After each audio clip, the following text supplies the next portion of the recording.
Yan, magandang araw po sa inyong lahat mga kaibigan na nakasubaybay ito sa ating programa sa Punto por Punto. Meron po tayong tampok na video sa pagkakataong ito kung saan may nagtanong kay Brother Junre, no? Nagtanong siya is may kinalaman to sa ano kay Abraham. Yan. May nagsabi sa kanya sa isang tanong na nagbigay ng maganda namang sagot kay Brother Junre is itong si Abraham, pwede ba ito siya maging halimbawa ng isang Santo Papa? So, matindi yung katanungang yun kasi may merong si Abraham kasi nagkaroon ng asawa, nagkaroon ng mga anak, the father of all nation. Pero isa rin siyang spiritual father. Okay, ang tanong kasi is, hindi ba masama o pwede ba na si Tatay Abraham maging isang halimbawa ng isang Santo Papa? Yan, napakaganda ng katanungan yan na binigyang sagot ni Brother John Reyes. So pakinggan po natin kung paano niya ito sinagot.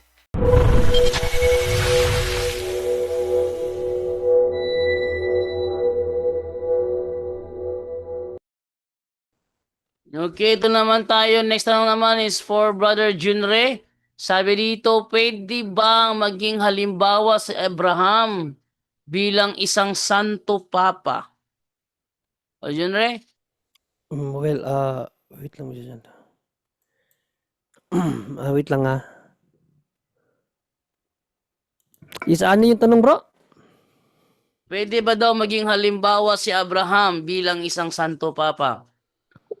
Bilang Santo Papa, ano muna natin, i-wide lang natin yung... Kasi sa Bible, si Abraham, tinawag din siya na spiritual father, in which yan naman ang essence ng Santo Papa, no? Dito sa Roma 4:12, sa The Living Bible na translation, si Abraham tinawag siya na Santo Papa kasi Santo Papa, I mean spiritual father, in which yung essence ng Santo Papa is spiritual father. Wait lang sa The Living Bible, ito ating mababasa. Romans 4:12. And Abraham is also the spiritual father of the Jews who have been circumcised. They can see me from the example that it is not the ceremony that saves them, for Abraham found favor with God, faith alone, before he was circumcised. No? So, ito naman kasi ang essence, mga kapatid, ng Santo Papa, no? Bilang isang kahalili ni Panginoong Jesucristo sa kaniyang kawan, na sa John 21:15-17, na yung kanyang kawan iniwan niya kay San Pedro, no? At binigyan sa San Pedro ng susi in Matthew 16:18-19, na yung susi na yun, it signifies authority, no? Sa Isaiah 22:21-22, yung susi na yun, maghahari siya bilang ama, or sa bahay ni Huda.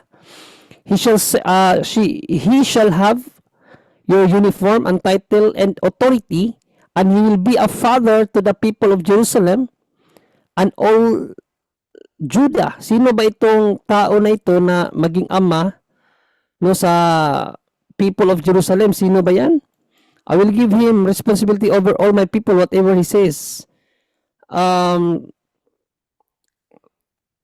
Sa Tagalog na lang natin basahin, mga kapatid. Basa natin sa 20 natin basahin. At mangyari sa araw na yaon na aking tatawagin ng aking lingkod na si Eliakim na anak ni Hilkias at aking susuotan siya ng iyong balabal at patitibayin siya ng iyong pamikis at aking ipagkakatiwala ang iyong pamamahala sa kanyang kamay at siya'y magiging ama sa mga nananahan sa Jerusalem at sa sangbahayan ni Huda at ang katungkulan ng sangbahayan ni David ay iaatang sa kanyang balikat at siya'y magbubukas at walang magsasara at siya'y magsasara at walang magbubukas. So itong kapangyarihan na ito din po yung kapangyarihan na natanggap ni San Pedro na siya lamang ang makapagbubukas at makapagsasara dahil sa susi, no? Sa magandang balita Biblia nito, ibibigay ko sa kanya ang susi ng sambahayan ni David. Walang makapagsara ng anumang buksan niya at walang makakapagbukas ng anumang sarahan niya. Sa 21, siya ang magiging ama ng taga-Jerusalem, ng mga taga-Huda. So, in Jewish culture, yung tao na nabibigyan ng susi ay nagiging ama ng sangbahayan sa Jerusalem. No, alam naman natin, in biblical perspective, yung pong sangbahayan or bahay, yan po yung iglesia in 1 Timothy 3:15, ang iglesia, ang suway at haligi at suhay ng katotohanan ng iglesia. Na yung taong nabigyan ng susi sa iglesia na yan ay magiging ama. Katulad ni Father Abraham, si Father Abraham, although hindi siya nakatanggap ng susi, pero kinilala siya bilang spiritual father of all nations. So yan din po ang parallel yan sa katungkulan ng isang Santo Papa na natanggap galing kay Abraham. Natanggap ni Abraham na natanggap din ng puno ng simbahan na pinili natin Panginoong Jesucristo. So kung ang tanong, ano yung tanong ba dyan do? Ang Santo Papa ba ay? Pwede ba daw maging halimbawa si Abraham bilang isang Santo Papa? Yes, actually, ano yun prefiguration si Abraham sa katungkulan ng isang Santo Papa. Prefiguration siya na ang Diyos pumipili ng isang taong karapat-dapat na tawagin bilang spiritual father ng buong bansa. At yun si Abraham ang una. At sa Christian world naman, ang Santo Papa na kinikilala ngayon. No? Thou art Peter, and upon this rock, I will build my church. At ibibigay ko sa iyo ang susi. Yung susi, it signifies authority. At that authority, kaakibat yan ang kanyang pagiging ama. Anong uri ng pagkaama? Ama sa pananampalataya. No? Sabi ni St. Peter sa 1 Peter 5:13, sinabihan na si Marcos na kaniyang anak sa pananampalataya niya si Marcos. So dahil anak niya sa pananampalataya si Marcos, it follows na si Pedro is ama sa pananampalataya. So yan po ang essence ng pagiging Santo Papa. Katulad ni Father Abraham, spiritual father din sa panahon ng mga Kristiyano. So yan natin sagot ba dyan do? Yan po, so napakaganda po ng kasagutan po ni Brother Junray, no, na pwede palang ituring na halimbawa si Abraham bilang isang Santo Papa, pero hindi siya Santo Papa. Tandaan po ninyo, pwede siyang ituring na isang santo sa malawak na kahulugan, pero hindi siya yung Santo Papa sa English is Pope sa kahulugang ginagamit ng Simbahang Katolika. Atin na dalawang punto na ito, dalawang termino. Si Abraham kasi bilang santo, kinikilala din siyang banal at matuwid sa nalingkod ng Diyos, lalong-lalo na sa panahon ng Lumang Tipan. Sa tradisyong Katoliko, ang mga matuwid bago dumating si Kristo ay kabilang sa Communion of Saints. No?